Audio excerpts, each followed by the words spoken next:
Barrs. Thanks for coming on. It's the inaugural episode of the Ben Jam and A Show, a Valid Studios production. Thanks for being here. Pleasure.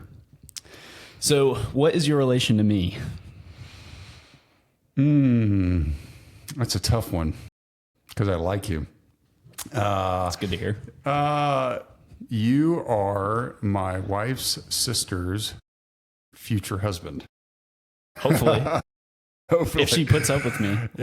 No, you're my wife's sister. So my wife is 30 or 31 and her sister is 21. So if anybody's wondering why there's an age gap, is there was Riley's mother decided to have a late child. Her subsequent boyfriend is a lot younger than I, so there's a large age gap. But you are my wife's sister's boyfriend. That is the case. It's a bit of a mouthful, but Yes. So, what do you do? And then I'll give you my version of what you do. I don't have a job title, so I would say as a core that I am an investor. Investor and entrepreneur. I don't like that word, but yes, For the sake of the show, what's your latest preneur? investing. Which goes back to the investing. So I float around in the world and look for opportunities, whether it be a business or an asset or a investment in somebody or something like that. I more or less just float around in the dark, waiting for opportunities to come about to where I can capitalize on them with capital. An investing entrepreneur. Correct. Yeah. Okay. All right. So I'll give you what my research has told me that you are. All right. So Dillon Barrs is the quintessential investor entrepreneur with a man of many talents. Former occupations include cook, bouncer, barback, and other odd jobs long before it was legal for you to be doing so. Yeah. You spent time day trading, but truly found your success when you started DB Painting, of which you are still part owner.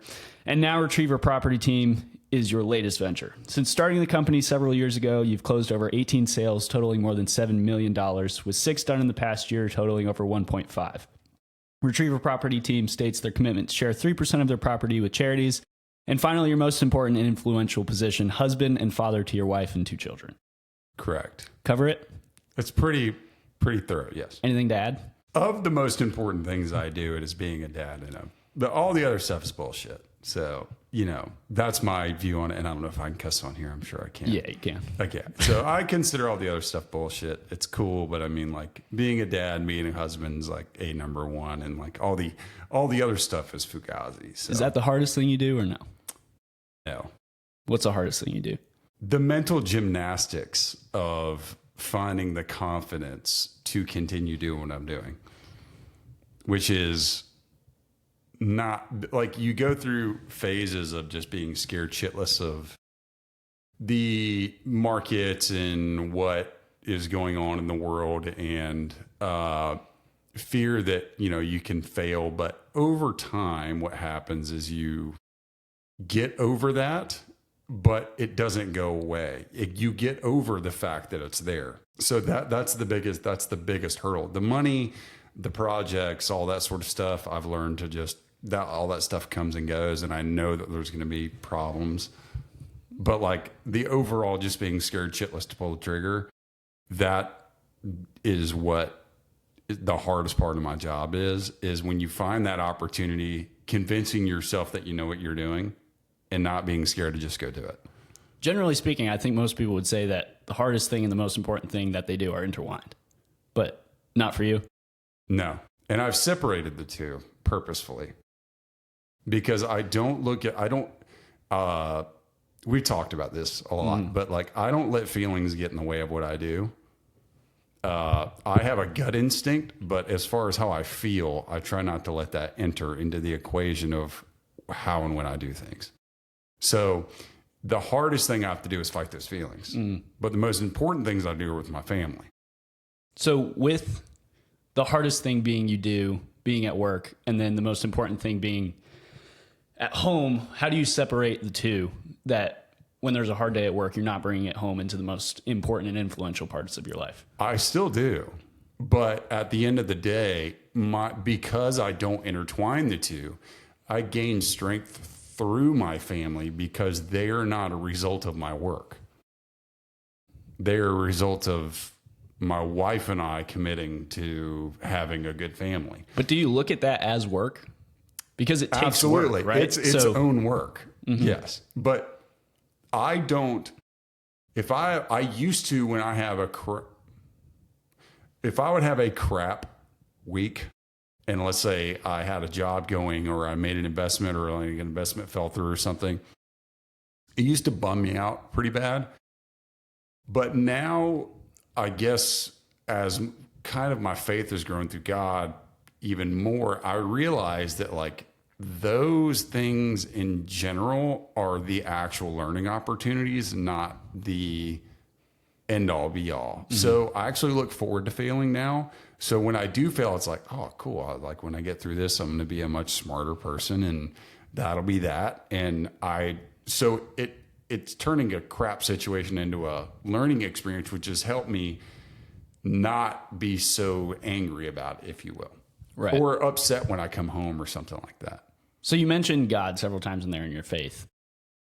Obviously, you instill those values into your family as well and lace it into your business with 3% of all profits going to charity. Yes, and I need to change that because what I've decided to do is give that. We can talk about that, but I do my own charity work with that money. Right. Okay. So it's not directly through Retriever Property No. Team, but you're still giving back. Yes. So I know you've told me before, but for the sake of the show, what are the different ways you see yourself giving back? Not necessarily through a 10% tithe as most people would imagine it, but through all the different ways that. So I believe the number one charity in the world is creating businesses. There's no other way to get people out of poverty than giving them a good job. You can give people money. That's fine. It's just lazy. It also doesn't work. It also does not work. Yeah. It statistically does not work. And I think it's somewhere in the nature of a lot of the big charities, like 94% of the money goes straight to overhead. Yeah. Administration costs. Yes. When the head guy is making $450,000 a year and then gets bonuses, which I understand, by the way, if you're going to go recruit a CEO to run a big company, he's going to make a lot of money because that's what he's worth. But for me, if I am, let's say, like I'm doing another project, I'm doing another project right now in my own house. I'd rather give my money to people that I know need, like my brother's kids are coming to work for me. And I don't talk about this stuff a lot, but, and I overpay them, but that's okay because God's made me a steward of his stuff. It's not necessarily my stuff. And, when I have the opportunity, if I have this thing in my head of like, oh, I should keep that for myself or, they're not worthy or they didn't, whatever, then I feel like I'm being a bad steward. So therefore, what I consider charity is giving and overpaying. And I don't want to get too much into it, but, taking care of people is kind of. Right. Yeah. Well, that lines up very much so with, I guess, to me, there's an incongruence in the Christian faith in most churches, especially in the South with Southern Baptists, between the way we look after other people and then our beliefs in the business realm. Because all day long, politically, you'll speak to conservatives and they'll tell you, oh, Governor Newsom out in California, he's just giving away money and the homelessness is still a problem. And you can't just give money to people and subsidize people and then expect them to grow and become better. And then they go to a for mega it. church and their preacher is driving a $150,000 truck and wearing $6,000 shoes. And it's like comes into same thing, buddy. the chapel with palms open asking for money. I wish more people took the stance that you do of helping people that are less fortunate than ourselves through giving opportunity rather than a handout. Yes. And so I would love for that message to spread and for that to be something that becomes generally accepted rather than just taking 10% of your money and pouring it into an administrative charity that half the people that the money is supposed to go to never actually see the money. Well, that would require people to do something with their lives. Which is the struggle of life. Yeah, that is really the the stone wall that people have to get over. I imagine a lot of your friends at North Greenville are going to be listening to this. Who knows? Okay. Depends on. Well, you're going to share it with them. I'm going to share it with as many people as possible. Okay. The reason I like this format of podcasts is because there's a chance that like there's one or two young guys out there that are going to listen to this and be like, oh, I'm thinking about starting a business, whatever. It's like, if you have that in you, it is your fucking responsibility to go do it. It's not an option. You're going to be a miserable person if you do not go do something. And it's not that because you have an innate ability that most people don't have. And if you were white and you're born in America and you're healthy and you come from a good family, there's some Nicaraguan that'll come in here and knock your fucking head off to get where you are in life and go start that business for you. And you have all the advantages in the world. And what's stopping you is your head. And you need to get over that. Where do you think that apathy comes from? Because I know there are 99% of people that I run into and I meet the goal is safety and not necessarily to prosper. But that's how the world is set up, though. That's why the 1% are the richest. Do you think that's baked into the culture? Yeah, no, it's not. It's baked into our DNA. It's not the culture that does that. It's our DNA. It's the 1% I'm not talking to. I'm not talking to the 99%. Right. The 99% do exactly what they're supposed to do, which is play it safe, make sure your kids go to school, make sure your wife doesn't get too fat, make sure you don't have a gut by the time you're 40, make sure your 401k is full, make sure your company matches 6% of your Roth IRA, buy the S&P 500, do all that sort of stuff. That's what you're supposed to be doing. Buy the boat when you're 40, buy a car when you're 50 that you really wanted, be in debt your whole life. That's what you're going to do. And I'm not going to get in your way of doing that. The 1%, it's really 5%. It's not actually 1%. It's actually 5%. The 5% have an obligation to provide the 95% with jobs. That's your job. Right. You're the one who creates the economy in the world. Nobody thinks about it that way, though. Well, the top 5% do. The top 5% do. But the rest of the 95 tend to have this woe is me, I'm oppressed by the elite mentality, generally speaking. Right, but the overlords that the 5% are provide them with that opportunity to think that. Right. Like if they disappeared tomorrow, you would be without a job and you would starve. And likely. So would I. Right. Everybody would. We all need each other. It's just knowing your place. I'm never going to be a billionaire. I don't want to work that hard. Right. It's just, there's it's ironic a place because I am on the same tier as they are in a different level. Everybody wants to be an Indian, everybody wants to be a chief, and we don't have enough Indians. Well, I would disagree with that and say we don't have enough chiefs.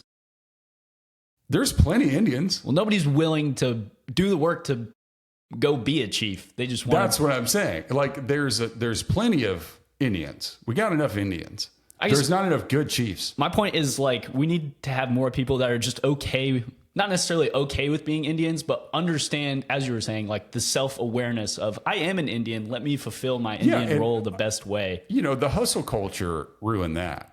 All that stuff started 7 years ago, 5 years ago, or something like that. When this like hustle culture, the Ty, whatever his name is, the guy who did the video with the Lambo and the books in his garage, Ty, whatever it is, his name is. It started with that. That one video started that whole culture. And what happened is that people assumed that because it's possible that they were a good fit for that. But I've seen I've got a lot of friends who kind of track my career that I grew up with, and they'll call me and be like, hey, I'm thinking about starting a business. And my answer is always, cool, call me when you do. Right? Yeah, I have zero desire to sit here and talk about the what ifs if you do. Because I know you're not going to, so just quit fucking wasting each other's time. And that's what I tell them too. It's like, dude, call me when you do it. I really don't want to sit here and talk about it. Unless you're younger, but I'm like, when you're in your 30s. But that being said, it's because all day on the internet, that's all they hear. They hear that they're supposed to be an entrepreneur. It's like, you don't become an entrepreneur. Yeah, like you either, well, you do, but I mean, it's not something you should recognize as yourself as. I hate when someone calls themselves an entrepreneur. It drives me nuts. It's like, first of all, that someone else calls you that. It's like calling yourself a hero. It's like, yeah. It's like, what are you doing? It's like, you have to earn that. That takes 10 years. Starting a business and it failing after 3 years and then going in and getting another job does not make you an entrepreneur. Makes you a failed business guy that tried, and you should chalk that up to you tried, and at least you had the balls to go do it. But that does not make you an entrepreneur. Right. In my opinion. Now, everybody has a different opinion about that, but if you fail at that 3 years and then you go do it again, and then you win a little bit and then you go do it again, now you're an entrepreneur. Now you've cracked the code. Well, we've talked about, you just mentioned failure, but I think that's also different for everybody. So how do you define success? If there's somebody out there that's listening to this and they're thinking about starting a business and end goal in mind, not even saying they should be thinking about that right now, but for the sake of our conversation, what do you think success is for the average person when starting a business? Success is in the eyes of the beholder. There's no metric I can give. It's what you want. I'll tell you a story. This happened like 3 months ago. I was out striper fishing on the Savannah River, and I caught 3 really nice striper, like back to back to back, or I caught 4 or 3 or whatever. And I pulled up to the dock, and there's this old dude and his wife. His wife is in a long dress. She can't get up off the bucket. She literally can't get up. She's old. He's old. He's out there fishing. He walks up to me with the biggest smile I've ever seen in my life. And he's Ukrainian. He was telling me about and he's like, "Did you catch fish? Did you catch fish?" And I was like, "Yeah." And I gave him a fish because, whatever. And the smile on his face, I have stained in my memory. And then he was talking about how happy he is because his 6 kids live nearby and he's a carpenter. That's success, bro. I don't give a shit about your money, your cars, whatever. None of that stuff's important. That dude's happy. That is success. That dude raised 6 kids. His wife loves him, is out there fishing with him in their 70s. She's uncomfortable, hot, in a long dress, but wants to be out there with him. Dude, you've won at life. That's like all there is. God doesn't care about your money. God doesn't care about what you did, all that sort of stuff, But my metric for myself is all I can speak to. My metric to myself is, did I use all of the gifts God gave me to my fullest potential? If you are doing that, you've won. I think we've talked about the story of the fisherman, actually. I feel like, have we talked about this before? No. All right, let me repeat it just for the show's sake. So essentially... Oh, wait, yeah, I've told you this before, but it's a pretty common story. I've heard it a bunch. But there's essentially a fisherman who has 1 pole, 1 reel, has 6 kids, goes out on the lake every day, catches enough for his family to eat dinner, and then goes back. One day, a businessman is down there on vacation, and he sees this fisherman, and he says, "What are you doing? You have all this time to fish. Why would you not fish more?" And he said, "Well, I have all that I need." And he said, "Well, no, you're supposed to go get more poles so that you can catch more fish, and then go down to the market, sell the fish. That way you can buy a boat, and then you can hire people to be on the boat to fish for you so that you can buy a bigger boat, and then you can start a fishing business that exports all over the world." And the fisherman said, "Why would I do that?" And he said, "So that one day you can retire and sip wine on the beach after you're done fishing." And the man said, "I'm about to go eat dinner with my family with the 6 fish that I caught and then sip wine on the beach." Right. So it's like, what are we doing in this world that we're so materialistic that we think we need all these big fancy things when we're just all coming back to the same endpoint? It depends who you are, but someone's got to provide those things.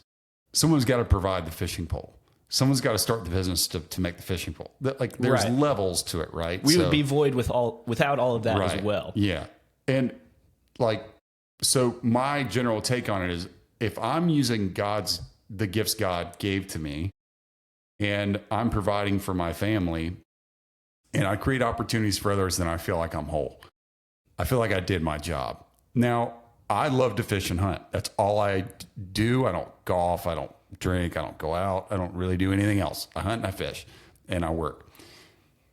When I'm out there and I have done my job, I feel whole. Never does it cross my mind when I'm hunting, I should go back home so I can make $1 million. That would defeat the point of going fishing. While I'm at work, I do my best that I can.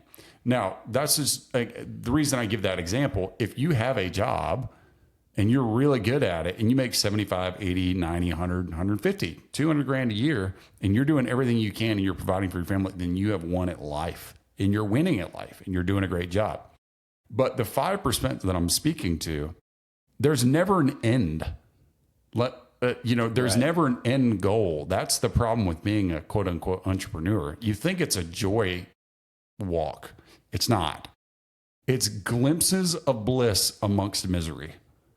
And the reason why you're miserable, because you're never satisfied, ever.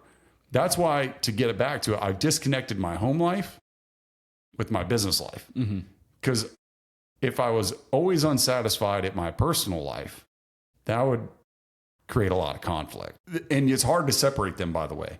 When you have a mindset of more is more, you do the same thing to your wife. You do the same thing to your kids. You do the same thing to everything in your life. And you also get pissed off that people aren't doing more in their lives. When I was 28, 30, and I really started seeing success, man, I would be like, why aren't you doing this? Why aren't you doing that? Why aren't you doing more? And now I'm more like, I'm glad you're not, you're doing what you're doing. I'm doing what I'm doing. Because your mindset is never, your mind is never completely satisfied with where you are. There's always another hill. And if there wasn't a hill, you get bored. So it's like, you look forward to the hills, but you wonder why other people don't have hills. And you're like, don't you want to go look for a hill to climb? And somebody's like, nah, bro, I work 9 to 5 and I get weekends off. And it's like, fuck, but that's boring. Not to them. And I've just had to learn, not for them. Yeah. So anyways, that's interesting. Before we get too deep into it, I want to back up and go back to the genesis. Because ultimately this is about you. We're interviewing the guest. So I want to know more about Dillon's childhood and how this person came to be. But I'm going to read a few things out first. Lots of drugs and partying, bro. And then we'll get to that. So first thing I want to talk about is Cowboy Hat Revolution. It's our first partner. They make amazing apparel. It's super comfortable. I love their hats. I currently have 3 hats. I bought my girlfriend a hat. If you want, a present for an anniversary, birthday, anything, go buy a cowboy hat. If you want 15% off, use code Valid Studios. That's all uppercase, Valid Studios. We love their products. We want you to go buy them too. Gives us a little bit of a kickback as well. So we appreciate it. Gotta if you go make on money. There. Have to. So links in our bio if you want to go get yourself one. They have a lot of different colors and different types of hats and shirts and things. If you're going bald like me, buy one. I don't wear hats anymore. I'm proud to be bald. It'll make you slightly more attractive if you look like Dillon. The second thing is that this podcast is a Valid Studios production. It is the podcast company that I have started and that Dillon, as we will get into on a fishing trip, actually helped convince me to start, as you can probably imagine so far through this conversation. If you want to help out the show, biggest thing, there's a couple things that you can do. One, listen to the shows. We have this one, and then Travis Williams, he's Travis Ray 05 on Instagram, is doing a podcast called the Group Text Podcast. We're going up next Sunday to go interview our first guest for his show, so that should be out within the next 2 weeks or so here. Listen, if the dumbasses at Barstool can be as popular as they are, help Ben get there. He can do it. I'm a dumbass too, but it'll be okay. No, but listen, there's a lot of goofballs out there with a lot of dumb stuff. Ben's going to bring you good content. It is your objective to share this stuff. Do it. It would be greatly appreciated. The second way you can help us, other than listening to the show, is by leaving us a review and giving us 5 stars wherever you listen to your podcast. And we hope you leave this episode better than when you found it. That's our main goal. So anyway, Dillon, to your childhood. So I can attest that your fish that we ate this morning and we eat pretty much every time we come over here is some of the best in the world. So where did you learn to cook, Dillon? My dad was a chef / cook when I was a kid, and my mom worked in restaurants as well. And I was voluntold to work in a restaurant from a young age, and that's what I did. So I've always been surrounded by food. I don't know, and I've never kicked the habit. I love food. I love the art of food. Before it was like Anthony Bourdain popular and everybody got that stupid pig tattoo on their forearm and got a cool haircut. Like I was surrounded by old German dudes who would sling a spoon at you and little Colombian ladies that didn't speak English that knew how to make the best empanadas in the world, and old black dudes with long fingernails that wash dishes. Like before it was on TV, Emeril Lagasse and those people that kind of laid the foundation for TV food. And I just grew up around it. So, and it was my culture. It was all I knew. All I knew was food, fishing. That was it. Okay. How did you end up in that environment? Again, my dad. Were you working in the restaurant? I was working in the restaurant from the time I was 9 till I quit restaurants when I was like 23. I've told you this before, but from school to the restaurant, did homework at the bar, went to sleep at 10 or 11, woke up, went to school, went to the restaurant. And then Saturdays and Sundays were 12-hour days from the time I was basically 9 till I was out of the house. So there's an argument to be had that maybe you missed a childhood, but also that obviously instilled in you hard work and learning how to work. And that's something that most of our society today doesn't know how to do. I would say that what it instilled in me is that shit ain't free, right? Like I've been lazy. I'd like to say that I've always been hardworking. I've been lazy. It instilled more bad habits than good habits. I'll tell you that, but it took a long time to flesh the bad habits out. When you're raised in a bar and around a bar environment, a lot of drinkers and stuff like that, you're always around naughty waitresses and cooks that are getting stoned every day before they come in. And, you just pick up a lot of bad habits and you mature extremely quickly because you see and hear things that most kids shouldn't see and hear. But, what ended up happening truthfully was that, I got really detached from young people at a young age because I was surrounded by such pervasive nonsense. Yeah. Most of the time out of school, it's just when I went to school, it just didn't make a whole lot of sense to me to be there or be around the people that I was around because they wanted to talk about Pokemon. I wanted to talk about whatever, So how long were you in school? Till 10th grade. 10th grade. And then once we dropped out of school at 10th grade, what'd you go do?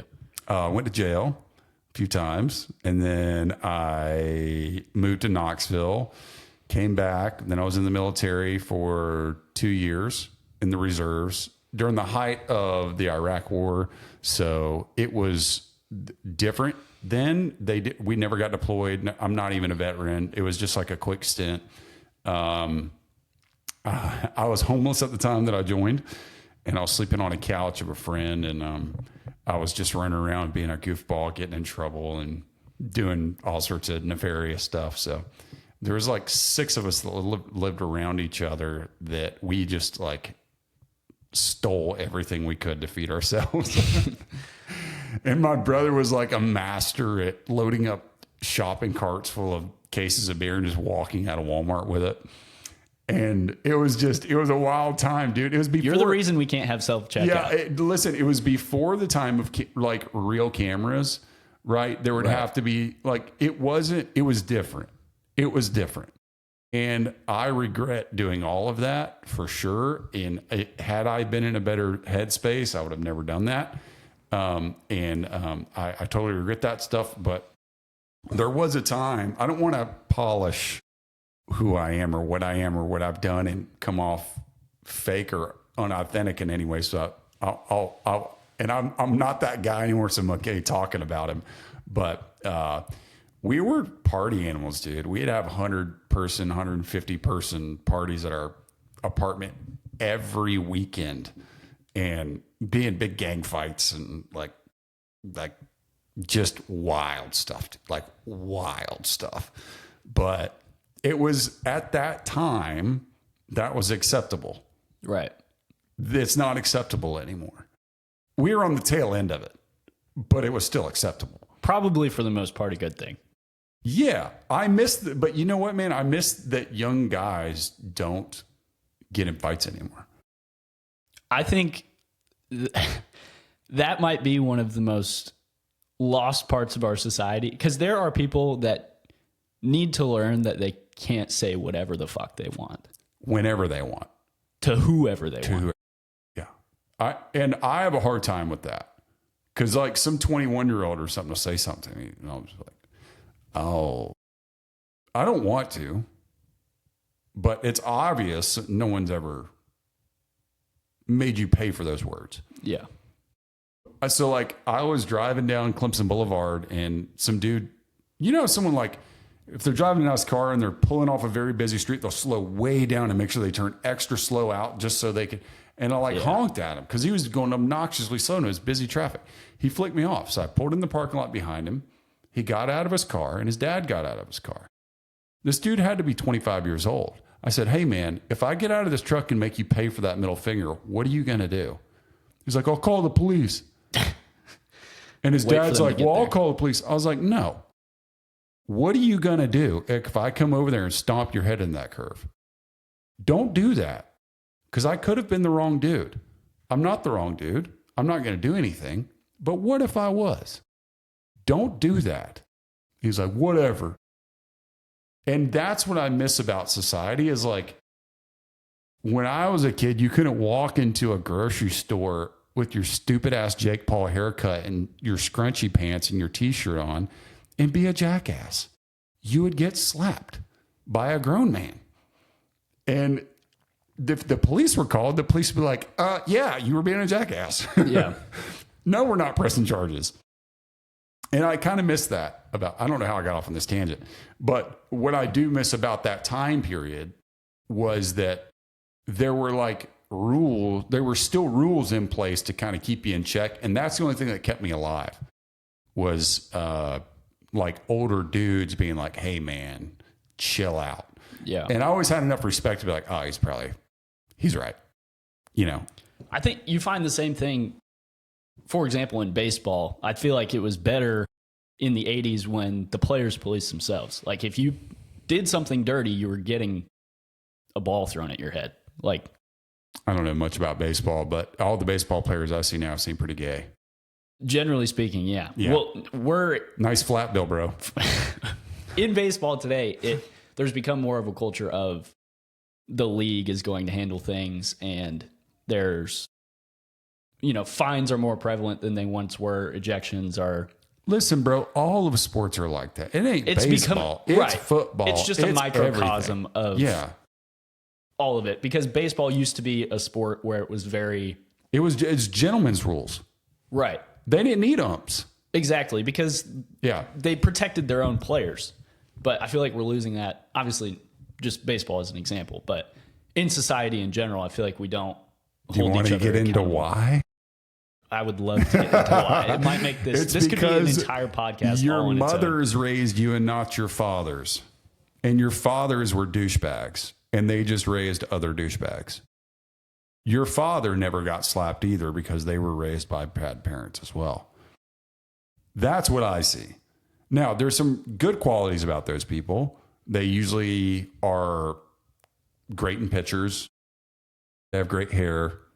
They usually, decorate their houses well with a lot of sayings on the walls. But that's about it. I call them white bread. It's like there's substance, there's just no nutritional value there. Yeah.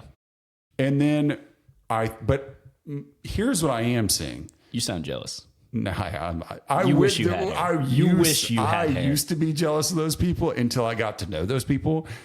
Because I grew up not in a nice, anyways, I never got invited to the nice houses.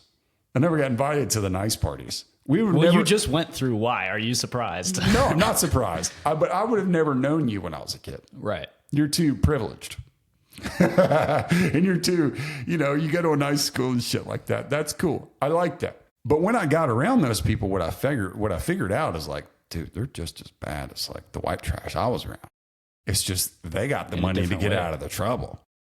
Like that's the difference. Well, the thing about money, though, is from what I've heard it said best is that money doesn't make you a good or a bad person. It just amplifies the qualities that you already have. Right. That's exactly right. And so I think it's fascinating to see.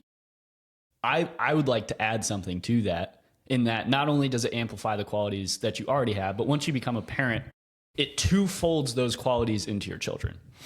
So if you start as an asshole and then you get money, your kid will be twice as much of an asshole as you are. Probably. If you are generous and then you get money, your kid will most likely be twice as generous as you are. I would hope so. That's generally what I've seen.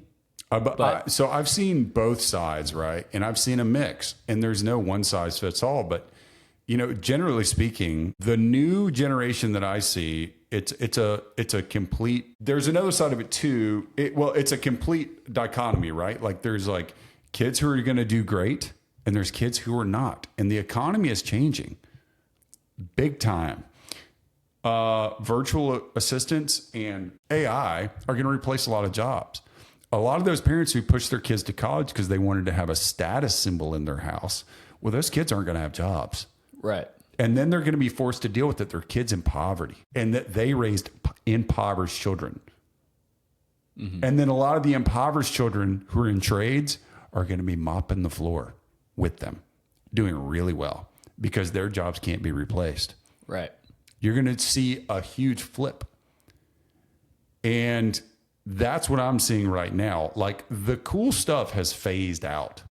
It is no longer cool to go to college, get a 4-year degree, go get a job, work 9 to 5, make $70,000 a year, which by the way is the new $40,000 a year.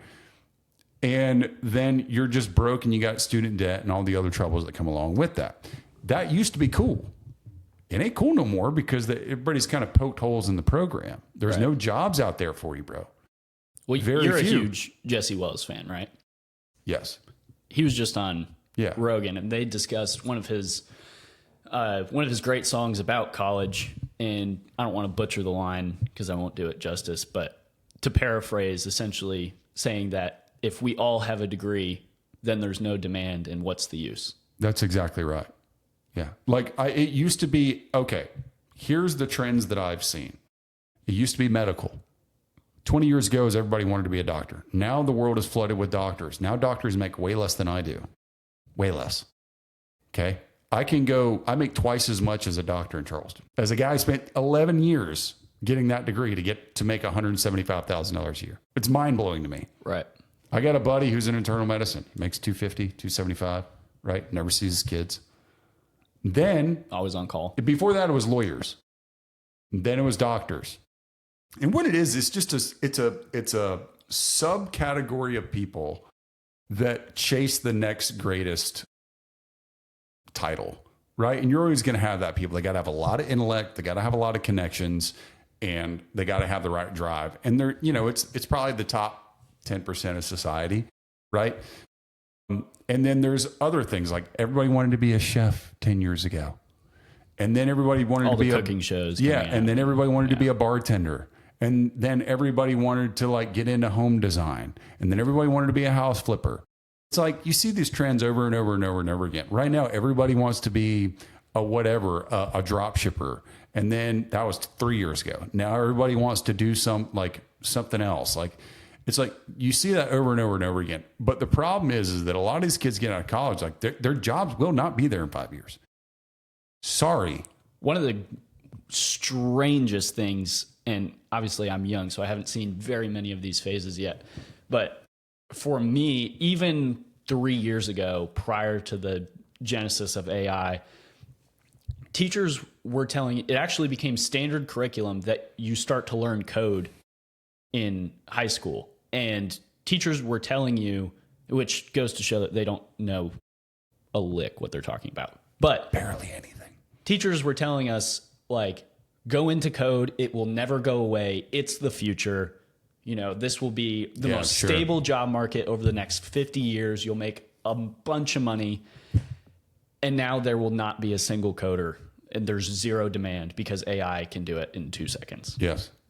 My take is that if it involves electricity, it can go out. If you have a job that requires you to have electricity and it can't be done manually, aka anything, if your life is based around a computer, it can be replaced because there's some program that can figure out your job. 3 years ago, that wasn't the case, though. It was not the case, but now it is.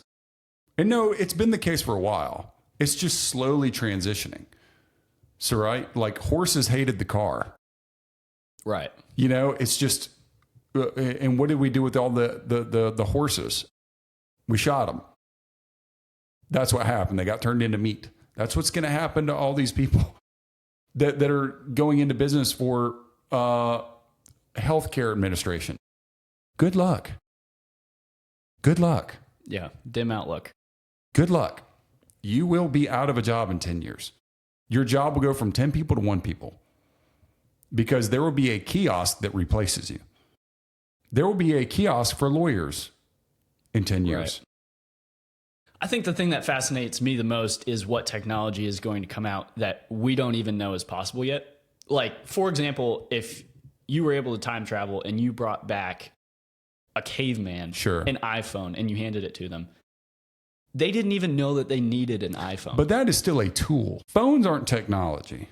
Phones are a tool. The technology is within the phone. The phone itself is not technology. I'm not trying to... Right. What I'm saying is that we have tools that we still can use and you can still use to make money. But the technology within them is all pretty much benign, except a few things. The technology that may come out is always going to be evolving. The problem is it's going to be coming out at a faster rate. And then what's going to happen is people are going to get burnout. They're going to get technology burnout. And then you're going to see a regression. And then it'll go through another phase. It's the pendulum swing. Right. My fear is that people have not seen the writing on the wall and people are still signing up for degrees that have no future.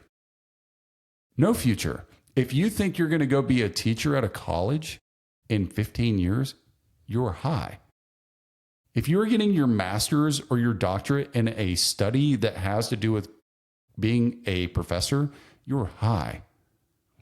I would say a third of the colleges in the United States will be shutting down in 15 years. Limestone. Name one. Yeah, name one. Doesn't matter. And then it'll probably go to half. And then because learning will become streamlined and there will be just such vast different ways to learn. You're a very smart guy. Thank you. I talk about how smart you are a lot. And you're one of the smartest younger people I know, which I don't know a lot of young people, but other than like my family's kids or whatever, you could have learned your whole degree by yourself. I haven't learned anything in college. Right. You don't need a degree to get a job. You're going because you wanted to go. But you didn't learn that until about a year or two into school. Right. Right. That is going to be most people in the future. And and again, as technology changes, the ability to learn the information you need is also going to change. So everything moves forward, right? All rising tides lift all ships. So if the jobs change, well, the ability to learn more information will also change and therefore create different jobs. So things will just morph. But I just don't like the fact that we're still telling young people that you need to go to college and you need to go to a degree, and if you think that you're going to make it off 75 grand a year right now with a family. It's like you're smoking the wrong hooch.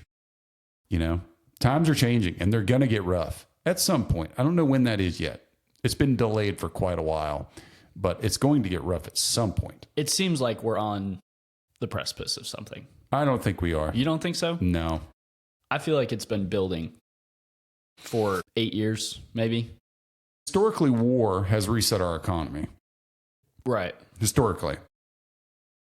I think it's a matter of time before we find a new enemy, yeah.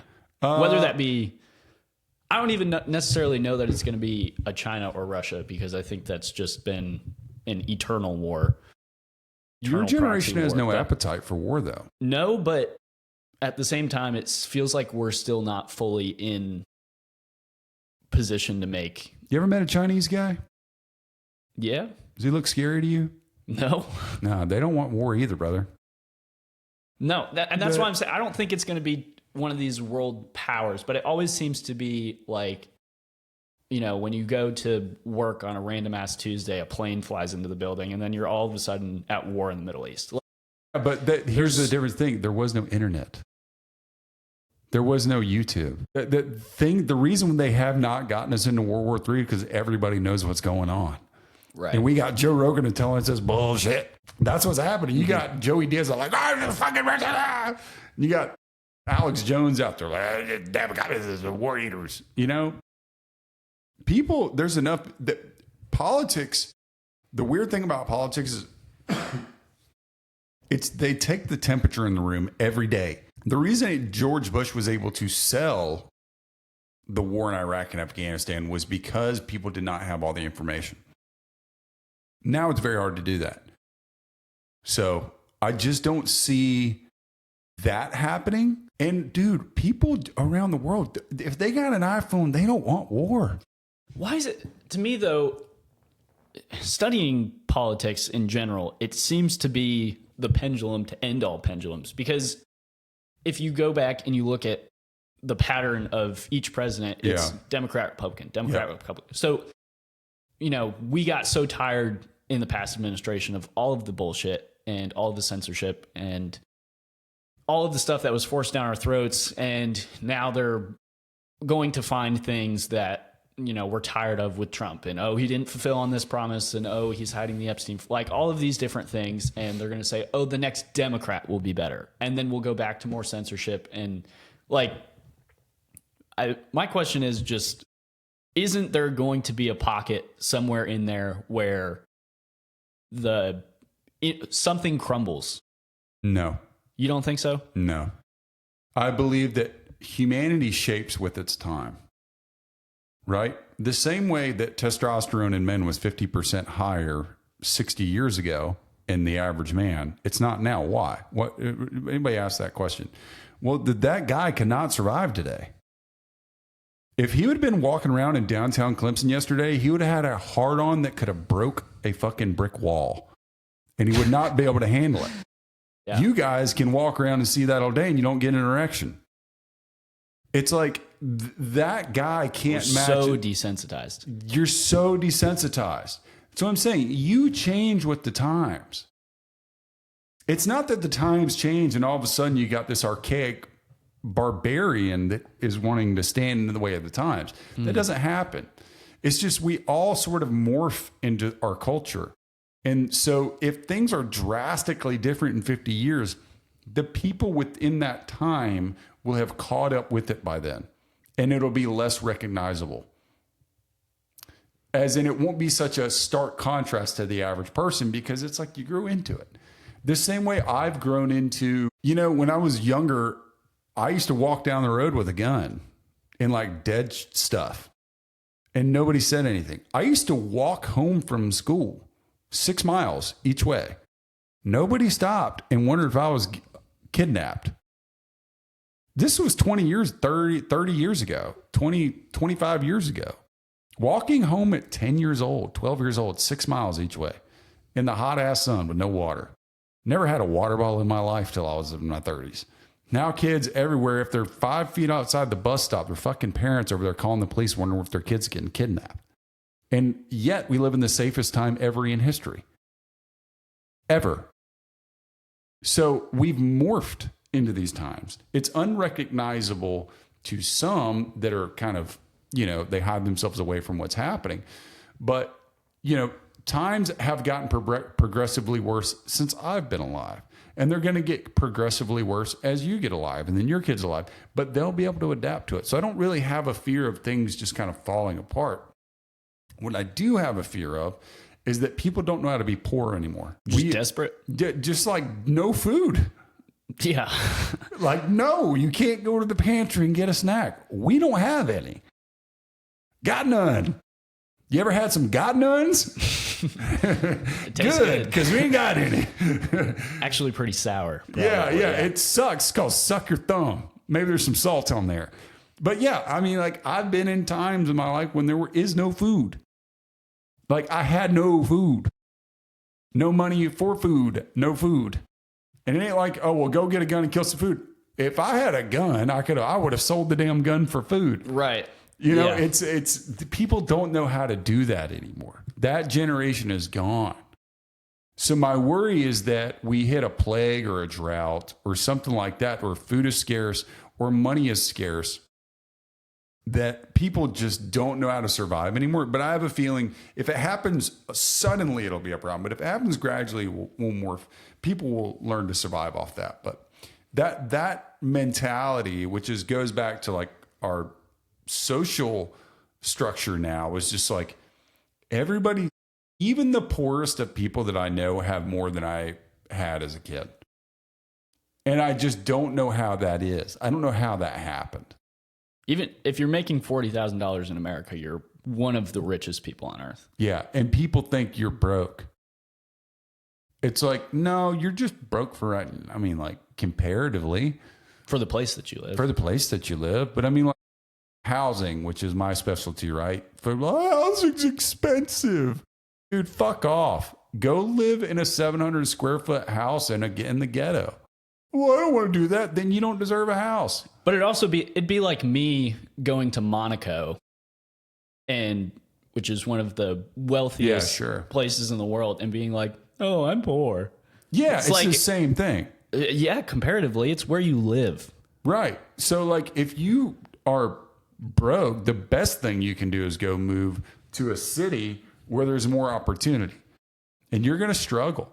You're going to struggle hard. Which I would love to talk about this, by the way, if we can stay on this topic for 10 minutes. The easiest way to get out of poverty is to get around wealthy people.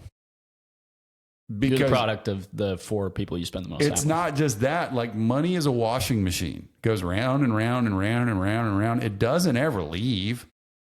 Money does not vanish. Specifically value. No, money. You're going to the money supply is ever changing.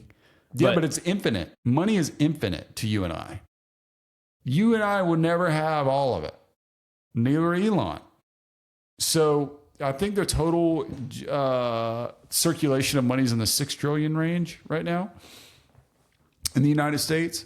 So what I'm saying is it's infinite, right? But it's infinitely moving, which means if you're around rich people, they're always spending money comparative to their wealth. If you spend 50% of your income and you make $40,000, you're spending 20 grand. If you make $800,000, you're spending 400 grand a year. Well, if you get 1/10 of that, you've replaced your income. If you provide a service to that guy that he needs, you can replace your income from one person. Just because the margins are bigger. Yeah, just because the margins are bigger. It's the same shit. It's just bigger margins. Part that scares people is that when you do go to live in a city like that, even though there's more opportunity in the short term, also the costs are much higher. Get over it. That's easy to say. No, it's not. You just go do it. Been there, done it. Been there, done it. It's not that hard. You don't have to live in a nice place. If you're 23 years old and you just got out of school, or you're 22 years old and you want to move to a big city, go move to a big city. Go move to downtown Greenwood. Just go live downtown. And your job is to go network and meet people and find the richest people in town and figure out what they need. Be the guy that delivers on something that people need, and you will make untold amounts of money. That's what I did. I just walked around and knocked on people's doors. I lived in downtown Greenville, and I built a name for someone who would get shit done. Same way in Charleston. I did in Charleston. Whether it was like fixing a screen door or whatever. I used to charge $40 an hour. Then I charged $300 a day. Then I charged $600 a day. You know, and it was over the course of years. And as my skills grew, and then you can build a business around that. But that being said, I mean, like, people don't know how to do that anymore. Not a lot of people know how to do that anymore. Mexicans know how to do it. The price just never goes up. Yeah, no, it does. Mexicans have gotten extremely wealthy. They replaced us, white dudes, that know how to work hard, that know how to build a business. They know how to be poor. You can't go to a brewery every Friday night when you're building a business, bro. You can't spend $50 on bullshit. And if your girlfriend don't want it, she can go too. Bye. Because guess what? She ain't never going to be pleased. So, you know, if you're looking to start a business and be successful, you got to get around those people. You got to know how to be poor, and you got to know how to be hungry, and you got to know how to get off your ass. It's not going to happen on social media. It's not going to happen by running ads. You got to get out and go get it, and you got to go introduce yourself to people. Now, that is a phase that happens in business. And then you grow out of that phase, and then you don't have to go do that anymore. But for your first few years, you have to. And then the same way with building a business. You know, I've built quite a few businesses, and, you know, you got to get out there and hustle your first few years, and then you can set it up to where you don't have to go do that as much. And a great business right now I'll talk about for young people. If all I'm saying scares you out of your whatever you're doing, then here's a great business. Find opportunities for rich people to buy. That's all you got to do. Whether it's a house, give me a call. If you find a house that's a piece of crap, you can get a good deal on it. I'll pay you $5,000 to $10,000 for finding the deal. This is where you plug your... Yeah. So I buy and sell properties. If you find a good property, I will pay you to find it. You just make... Where do they find you? You can find me at Dillon@retrieverproperty.com, or just ask Ben for my phone number. You can call me. But yeah, there's opportunities like that everywhere. And, you know, you can... God, there's so many opportunities. You know, the watch collectors 2 years ago were making a killing. The shoe guys 4 years ago were making a killing. Now the car guys were making a killing. And it's like, if you just find a way to find something, you know, golf right now is huge, and I only see it getting bigger. If you can be the guy who sets up tee times for rich people and make sure their beer cart is full, and you got a membership at every golf course and use their membership to just go set shit up for them, you'd probably make a killing. Stuff like that, dude. Make sure that the guy's balls are washed. No pun intended. Make sure, you know, you keep their clubs in your car, and you be their valet for their clubs to make sure that if they leave work, their clubs are there. Make sure they have a fresh set of balls in their bag. Make sure they got fresh tees. Make sure their clubs are washed. Make sure their rangefinder has fresh batteries in it. That's the kind of stuff I would be getting into if I was young. Because there is only going to be a bigger wealth gap as America continues. And you might as well be on the side of the rich. And those guys don't have caddies. You know, and there's other things like auto detailers. Auto detailers are murdering it right now. Murdering it. $20,000 details, $10,000 details, $5,000 details. Houses. I'm a big house guy. It's what I like. It's what all my business is surrounded by. Painting, carpentry, plumbing, electrical, everything. Dude, you just name it. Pick one, get good at it. It doesn't matter what it is. You could just pick one and then go get good at it over time, and you're going to murder it. Those things are never going out of style, but you have to be around those people. And growing up in restaurants, luckily I've met millions and millions of people. And I can just tell you from a track record of knowing them, they always spend money, man. Very few wealthy people don't spend money. They just choose very wisely how they spend their money. And if they find a young guy they can trust, dude, they'll pour it on you. Because they like having someone that they can share with. Right. I think here's my thought process goes to, let's say we're speaking to someone right now who is doing what you're saying. They just got an apartment downtown Greenville. They want to locate wealthy people and provide value to them. How are they, or even if they're want to do what you're doing and they want to start a painting company, how do they build the network within a specific area in order to effectively implement what you're saying? Okay. Go door to door. There's no substitute. You have to go door to door. You have to hit 100 houses a week and have positive, real conversations with them. Not just, hey, I want to sell you something. Hey, my name is Dillon.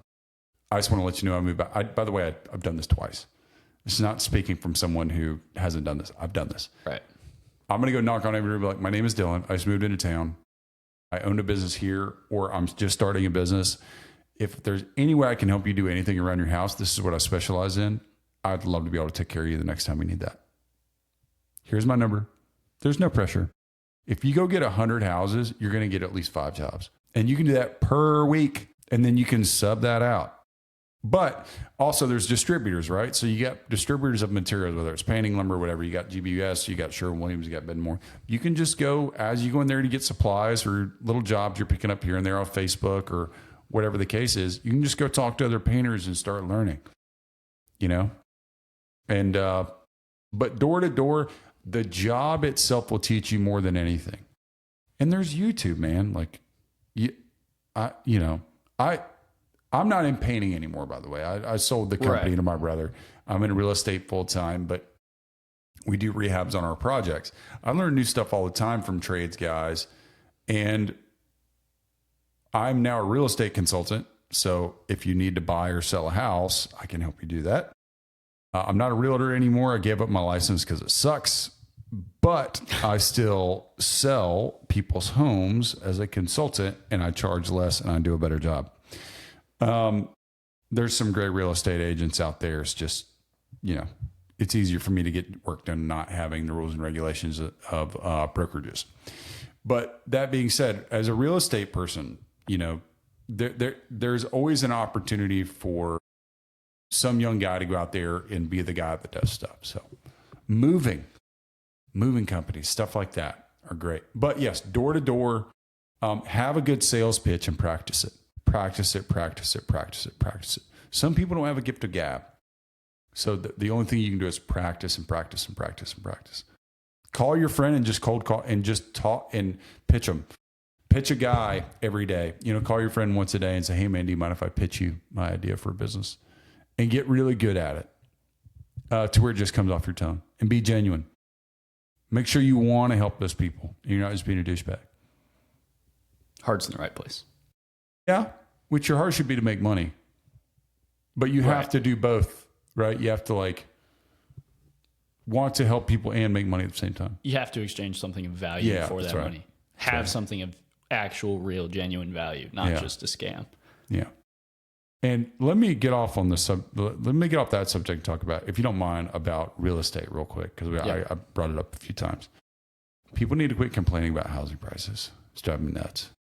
It's like, there are so many cheap houses out there right now that can be bought. It's just people want these monstrous houses they can't afford. And I'm wondering when that's going to shift and people are going to realize that housing is affordable, just not where you want to live. You may have to commute. The biggest failing of our generation possibly is that we are so materialistic that we see what our parents and our grandparents have and think that's where we should start. Which is nuts to me. No, that's after 30 years of work and you buy a house that has rolled over and you've moved 5 times and built equity and saved and took out loans and dogged it for 10 years and lived poor. Yeah.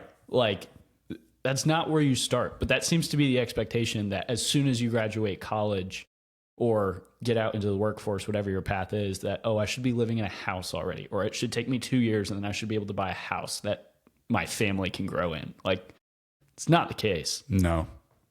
Our first house was a little mill house in the hood in Greenville. Our second house was a farm. Third house was a farm.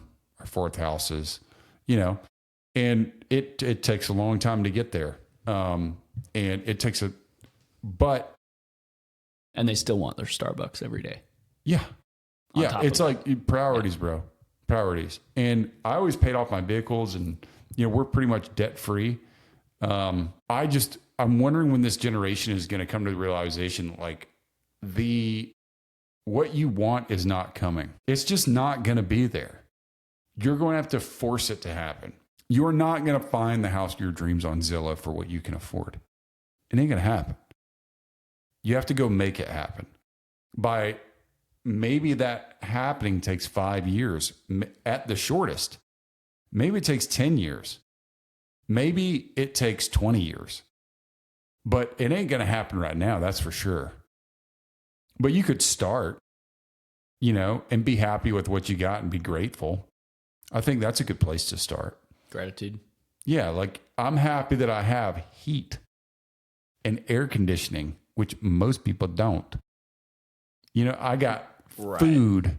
Most of the things we experience every day, we take for granted and have no idea until it's gone. Like a storm rolls through and we lose power and we all lose our fucking minds after 6 hours. Yeah. Our cell phone service goes out. Oh no. Yeah, that was amazing. I went to the Clemson LSU game yesterday. And I was sitting there with my girlfriend's stepdad, and I had to check myself because we got into talking about, I started trying to check the scores of other games, and I started. You're at the game. Well, we were tailgating, and I was trying to check the scores of other games, and I was like, my God, I pay all this money for Verizon, and I should be able to get service anywhere in the world, and my girlfriend's stepdad starts talking, well, yeah, that's why I switched to AT&T, and it was such a process, but they do so much better. And it was like, just sit there without a phone and talk to people for 5 minutes. Yeah. Why do you always need to be informed? Yeah. Like, I fall trap to it. And We all I know do. everybody does, but it bothers me when I find myself doing things like that and genuinely getting upset over I do it. stuff that doesn't matter at all. We're all going to die. Yeah. We're all going to die. And none of this matters. I do it at restaurants when I'm like, oh, fuck, this cheeseburger is $15. I'm like, you went to a restaurant, moron. What did you expect? Yeah. You walked in here and they had nice stuff on the walls. What'd you expect? Yeah. You know what? $8 cheeseburgers don't exist anymore. Oh, tipping culture is ridiculous. And it's like, Yeah, it's like, don't go out to eat. yeah, don't go out to eat then. Yeah. You can't afford it anyway. If $8 instead of $6 is making a real difference in your life, you shouldn't be going out to eat. That's right. Mac, you know my good friend Mac. You love Mac. I love Mac. We went to, he's like, hey man, stop at Starbucks. I was like, first of all, that's gay. And then second of all, what do you want? So we go through and I'm like, you're paying. I'm not paying for Starbucks. I'll buy you lunch. I ain't paying for Starbucks. So he's got like a credit card on his phone. And it's like $6.75, and there's a tip thing on there. And I tipped the girl $5 because I get to pay with Mac's money. And Mac's pissed. He's like, "What? It's $11." I was like, "You already paid $7 for it. What is $5? What is $5? Right. It's nothing." But it was fun for me. Yeah. I enjoyed spending his money on ridiculous stuff. But it's like, just don't go. I don't go out to eat very often. And we don't, but when I do go out to eat, I don't care how much it is. I care less if it's $1,000. I could absolutely care less. It's like, okay, sure. Because guess what? I didn't, the 50 times someone else went out to eat in the past 3 months, I didn't go out to eat.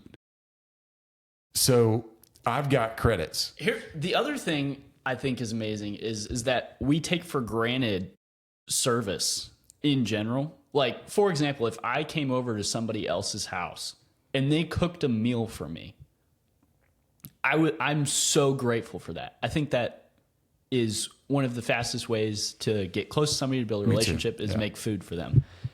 And for someone else to make a meal for me, that it takes time to cook. It takes time to go to the grocery store. They spent money on all of it, and then they fed me, and now I feel good. Like, the entire process is really amazing. And then we go sit down at a restaurant where someone is getting paid minimum wage and has to go home and take care of their kids, and you don't know what they're going through, and they made you a meal, and you're like, Here's $2. Yeah, here's $2. This is what, because listen, when you're young, it's okay to tip $2.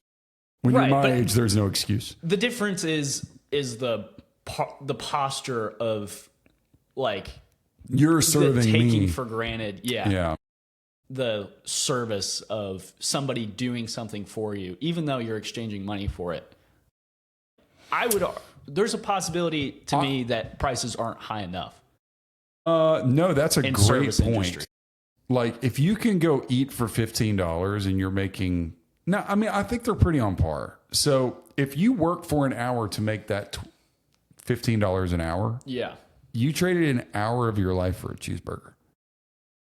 Which is, That's a lot of time. there's a movie out there. I want to see it. I don't know the name of it, but I've seen like trailers for it, and it's literally where they exchange time as currency Yeah. in a futuristic society. And I think that is a fascinating concept. It'll stop you from buying shit. So if you put $6 for that Starbucks in the S&P 500 like 20 years ago, it'd probably be $10,000 right now. And they take Not 30 really minutes that from much. your It life, may but, be like, you if know, it's $6, it may be like $500. right. So every time you buy a Starbucks, it costs you $500. Now there's certain things you got to let go, right? You have to live your life still. You got to live life. Money's got to go in a circle. You got to spend money, to enjoy life. But at the same time, you don't have to do it all the time. You can be physically conservative while still living a good life. Because then when you do go out to eat, it's nice. It's like, and then you don't have to worry about the bill. Because you've earned that one. Right. If I take my wife out to eat and the bill is, we go to a really nice restaurant and the bill is $600, I do not care. It's like, okay. But if we have to stop and eat because we ran late and the bill is $60, I get pissed. Because it's like, why did we eat out when we have food at home? Right. Right. So like there's times and places, but I think that mentality has been lost for the most part with the younger generation. I hope they get that back. But I think it's just a matter of time. When you have kids, that teaches you a lot because it's way more expensive to go out to eat. But people aren't having kids till they're in their 30s. So we'll see. We'll see when your generation gets in their 30s. There's also, I feel like, a direct line between gratitude and wealth. Because in that same way, where if you think about services differently and you have more gratitude that you're spending, an hour of your life for this cheeseburger, you better appreciate it. But then at the same time, if time equals money, once we get our time off of once we get the dollar and time off of the same level, that's, I feel like, the key to building real wealth, because you're not When you stop trading your time for money, you can Right. start building wealth. That's a better way to say it. Yeah. When you are no longer on the clock. I Should be haven't the been on goal the of clock for everyone. about probably 7 years, 8 years. And that's when it really clicked for me, 7 years. Because then there's a limit to how much you can make, because you only have so many hours in a day. No, it's been 17 years since I've done that. No, 15 years since I've done that. But there's attention equals dollars. Okay. I'm going to teach some folks something real quick, hopefully, if they're listening. Economics Attention class. equals money. Whatever you pay the most attention to in your life, the money will follow. So if you're paying the most attention to your relationship because you just got a girlfriend or you just got married and all you're doing is having sex all day and you're like filled up with hormones and all you want to do is bang her and like run around, which is awesome, by the way, which is awesome. I love that part of marriage and all that sort of stuff. It is great. It is phenomenal. It's the best time you'll ever have in your life. You're going to be broke though. Yeah, probably You're so. probably going to be broke. You're going to be like, shit, I didn't make that much money this month. But you know what? Your tanks, your little boy tank is going to be empty. You won't have money, but your you won't be broke. endorphins are going to be pumping. Yeah. Pumping. That's great. Been there in life. But then after that weans off a year or two, and you get through that phase, you get back in this phase to where it's like, okay, then you build and you build and build and build. And then sooner or later you can do what I do and just float around the world and wait for opportunities. I'm not rich, by the way. I'm not stupidly rich, but we don't need, I probably make, I make quite a bit of money a year, and I have a lot of assets. Much more than the average person. Much more than the average person. It's between 300,000 and 500,000, depending upon the year. But that is probably going to go down next year because I'm going to look at more long-term buy and hold stuff rather than. But who knows? I could find a business. I could find a young guy out there who listens to this. Also, you're working on your own house. Yeah, I'm working on my own house. Yep. I got a lot of stuff going on right now, and I've kind of put the brakes on making money right now because I have so much put away in equity and selling stuff that I can take a seat for a minute. And this is a great stage to be in when you've retained enough equity and savings to where you don't have to be relying on the next deal coming in at any certain point in time. Now, there's times where those things are true, but you can just kind of sit and wait. And, there's deals everywhere, but you do get to a place where you can chill. And you're not chilling though. That's a misnomer. You're not chilling. You're just waiting on the right opportunity and not forcing. This housing market sucks. You can buy right now, but selling sucks. So you have to be very, very patient and you got to know when to pull and when to push and when to pull and when to push. I'm waiting on the next big investment on what that's going to be. I'm not sure what that is yet. I want to invest in something. I want to invest in someone, not something, my next big go around in a business. And I don't know what that is yet. Are you talking more like venture capital? Yeah. I'd rather put like a couple $100,000 into someone. See what comes. And like a stud who's really building a gigantic business. Right. And take a percentage of profit and help them get through that stuff and then really help it cook. That's probably going to be my next big thing because I like that. I don't want to do the daily stuff. Right. But I will help with the daily stuff and getting people organized. But real business people don't do the daily stuff anyways. They organize teams that do the daily stuff. So, but yeah, there's I don't know how if I got off on that tangent, but there's lots of opportunities out there. And I'm looking for that next big opportunity. It doesn't even have to be huge, just the right dude.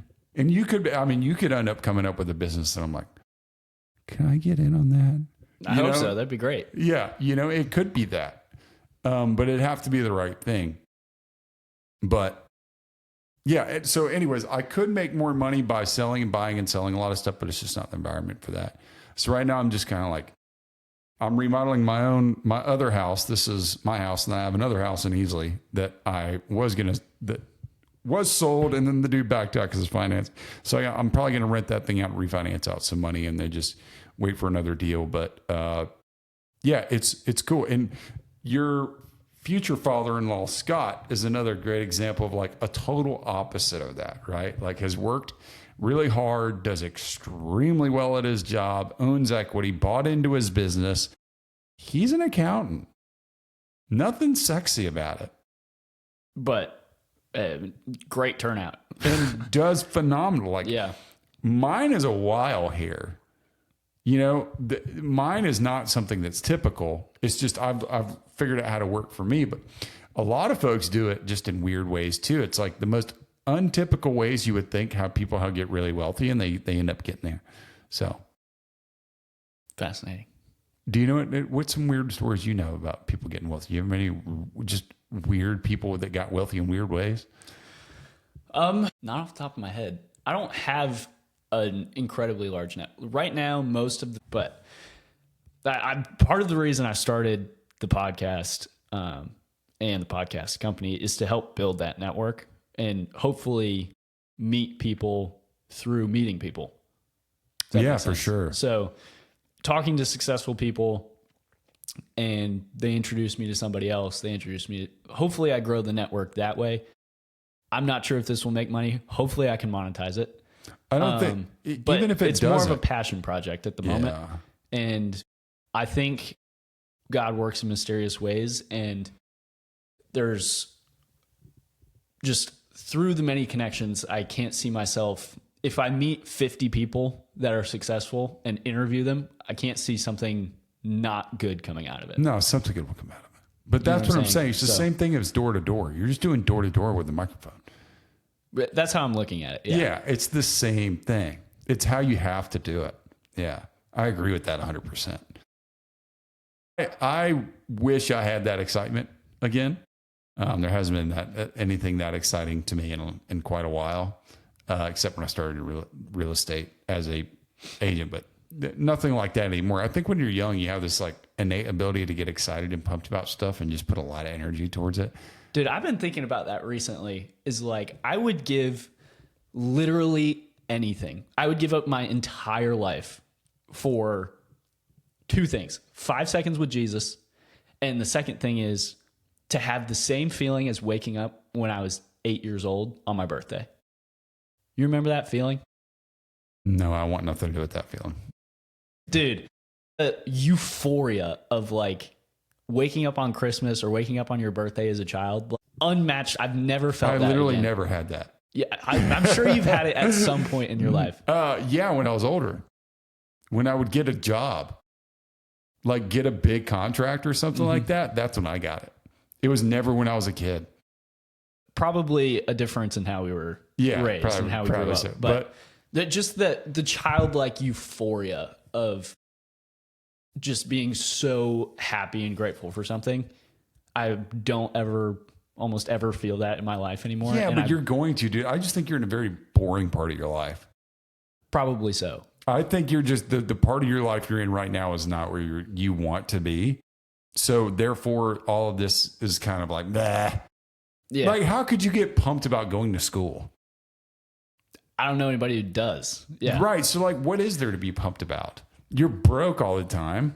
Like, you don't have any, like, you don't have anything like that you can go do that's super exciting because everything costs a lot of money these days. Like, of course you're not super pumped, but like that feeling will come back in another way. I guarantee you. That's what I'm hoping for. Yeah. I just think so you're going to get it. You don't need a wish out of that. And I can send you to go meet Jesus anytime you want to. That was more metaphorical. I don't know that I want to do it. I meant on earth. Yeah. But I mean, I get that. I still get that feeling. When I really, and you know what it is? It's no longer about like deals and stuff like that. Sometimes it is, but it's when I really think about my kids and wife. Mm-hmm. I was talking to Mac the other day. Mac's my best friend. Yeah, I love it. And I cry maybe, I don't know, once a month, once every 2 months. And it's usually like when I'm thinking about like my kids, my wife, how lucky I am, because I'm a piece of shit. I'm a real piece of shit. Like, some pieces of shit. I'm a real one. Okay. I've just changed. That's all. You're an evolved piece of shit. I'm an evolved piece of shit. Yeah. I'm the white piece of shit that you saw. Why don't dogs' turds turn white anymore? Dog's turd? You never see a white turd anymore, do you? They're dog food. They're making the freaking frogs. But that's everything. That's anyways, food. Yeah. But anyways, like, so I'm just lucky to have what I have, and I feel very fortunate. But coming from that place of gratitude, it's because I've been without. So like, I think because you've been without money and like success, when you get it, it's going to tickle you a little bit. I think it's going to be great because you do want it. That's what you want, and all the stuff that comes with it. And then the hard stuff will come. But you'll have that like childish wonderment about it, I'm sure. I think anybody would. I don't know. I don't know what the future holds yet. So I don't know. It's hard to envision. I feel like people talk a lot about visualization. When you don't even have like bumpers, if that makes sense, for the visualization, it's like, what am I visualizing? You can't visualize being successful if you don't know what you're going to be successful in. Yes, you can. Sure, you can. Because it has nothing to do with the what. It has nothing to do with what you're doing. I mean, how it makes you feel and when you come home, sure. No. Business is all the same. It could be selling French fries. Doesn't matter. Selling French fries and owning Apple are the same thing. But It's is the there a same method thing. of visualization and meditation around that? Yes. That's similar. Yes. Yes. It's the exact same thing. The only difference is the guy that sells French fries probably doesn't do it. Fair. So, I mean, it's just a matter of coming up with the concept in your head and then visualizing success and then getting yourself in the reference. So I don't like Navy SEALs. I think they're overblown and, like that they're not that cool. They're not. I hate hearing them talk. It's really annoying. But my guests do not embody all of my own personal beliefs, and I don't substantiate all of them. So, but one of the coolest things I heard is like SEALs. the Delta guys who are you're cool. I don't know. I think they're way cooler. They said, act like you've been to the Super Bowl when you get there. But that's what visualization does. Mm-hmm. When you're there at the Super Bowl, you don't want it to feel like your first time. You want to have gone through it in your head so many times that you act like you were supposed to be there. That's what got you there. So when I visualize business, I visualize being successful at it and what that feels like. And what that does, it triggers your mind into another category of preparedness when you get a tough question or the client wants to see you about a problem on a job. It's like, oh, and then you walk up with the confidence and then they pick up on your confidence and then the problem is solved. But people who just walk through it and don't visualize, I don't understand. Some people do well, but most of the people I know had to fake it till they made it. And you fake it through visualizations and just meditations about what you're doing. And visualize being successful and think about it. And ask God for, some clarity on the issue and ask him for wisdom about the issue. So that's what I do anyways. All right. Let's land the plane here. Okay. I don't want this to be forever long, but I could talk to you for forever. Anyway. If you can find a deal on a house, give me a call. My name's Dillon Barrs. You can look me up. Last message Or- for the youth here as well. For the youth, if Just you're broke, in general, anybody that's listening to this podcast, If you're what's your broke- last message? go door to door. It doesn't matter what. Just go do something. And guess what? The world's great. Violence is down. The world's doing fine. You're doing fine. Nothing's going to happen bad to you. God loves you. Everybody around you probably loves you. You probably just don't realize it. And everything's going to be fine. Just pick up the next biggest stone you can carry it up a hill, and you'll feel better. That's all I have to say. All right. One last time, where can they find you? Dillon at retrieverproperty.com. That's DILLON at retrieverproperty.com. Thank you. All right. Thanks for coming on. We're going to go eat. Let's go. Super excited. All right, everybody. Thanks for listening. Go check out the Group Text podcast. That'll be out sometime in the next couple of weeks. We should have more episodes coming out pretty much weekly on the Ben Jam and A Show, and we will see you in the next one.